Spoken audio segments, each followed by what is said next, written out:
घडू शकतं, कारण आपण सगळ्यांनी एकत्रित ताकद एक बाजूने लावली आणि इथून पुढच्या काळात देखील निश्चितप्रमाणे ह्या जनतेला परिवर्तनाची अपेक्षा आहे. परिवर्तनाची वाट ही जनता पाहते, परंतु खऱ्या अर्थाने आपण सगळ्यांनी यंदाही एकत्रितपणाने जर काम केलं तर हे घडणं शक्य आहे.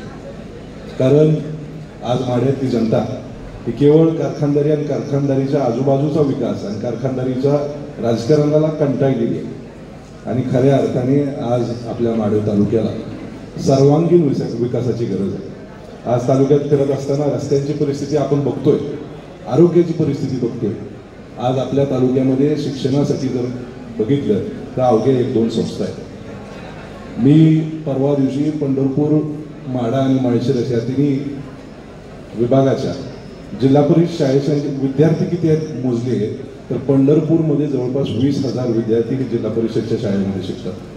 म्हणजे खऱ्या अर्थाने शिक्षणाचा अभाव किती मोठा आहे ते त्या आकड्यातनं आपल्याला दिसून येतं. आणि निश्चितप्रमाणे आदरणीय विजयदादांच्या माध्यमातून काम करत असताना इथून पुढच्या काळामध्ये आपल्या तालुक्याचा सर्वांगीण विकास कसा होईल त्यासाठी निश्चितप्रमाणे आपण सगळ्यांनीच प्रयत्न करायचा आहे.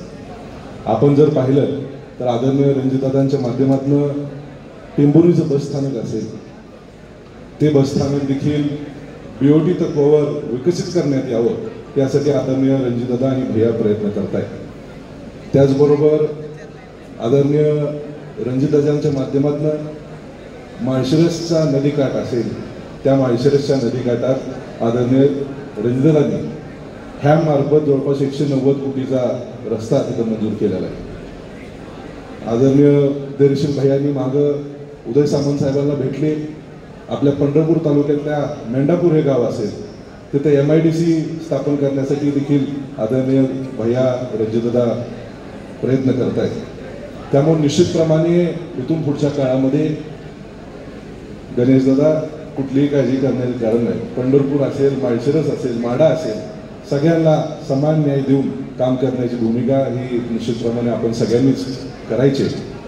मी अधिकचं जास्त काय बोलणार नाही कारण का सगळ्यांनाच वेळ झालेली आहे, जेवायचं आहे. निश्चितप्रमाणे मी आपल्या सगळ्यांना एवढीच खात्री देऊ इच्छितो की आदरणीय रणजितदादांच्या माध्यमातून असेल, भैयांच्या माध्यमातून असेल, एक म्हण आहे की वाढपी आपला असला की आपल्याला जेवायला व्यवस्थित मिळतं. त्यामुळे आदरणीय भैया असतील, आदरणीय दादा असतील यांच्या माध्यमातून त्यांचा आमदार फंड असेल, खासदार फंड असेल किंवा जिल्हा नियोजनचा असेल, गेल्या 3 वर्षापासून मी आपल्या संपर्कात आहेच. त्यातल्या त्यात आपल्या तालुक्यासाठी जास्तीत जास्त निधी ह्या दोघांकडून आपल्याला कसा आणता येईल यासाठी निश्चितप्रमाणे पुढच्या काळामध्ये माझा प्रयत्न राहील. अशाच प्रकारची ग्वाही आपल्या सगळ्यांना देतो. अधिकचं काय बोलत नाही. मला संयोजकांनी बोलण्याची संधी दिली त्याबद्दल त्यांचे आभार मानतो आणि 2 शब्द थांबवतो. धन्यवाद बाबा. यानंतर